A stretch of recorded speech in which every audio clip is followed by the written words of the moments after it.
So my review with the Granitestone Diamond is 2 thumbs up. Here's the other thumb. Yeah, it was I don't know, it was like smooth.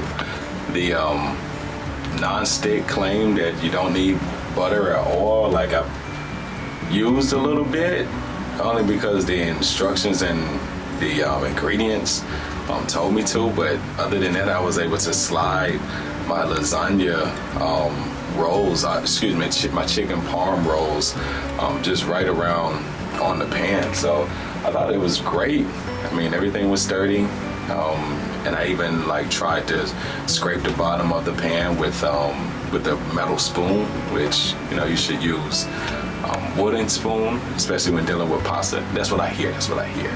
No chef. I know how to cook a little something, but I enjoyed it. I mean, I tried to use different things. I used a strainer.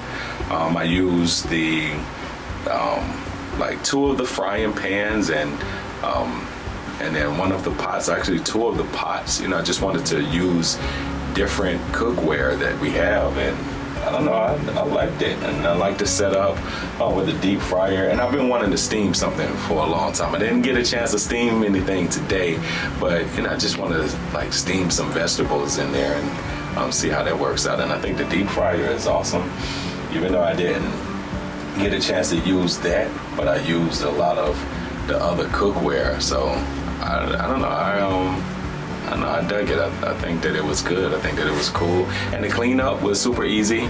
Like, it was pretty much, you could just wipe everything down and, it was like no food stuck to the pans or the pot. So I thought that was pretty good. And I don't know, I think it's a great choice. And like they say, welcome to the Granitestone family.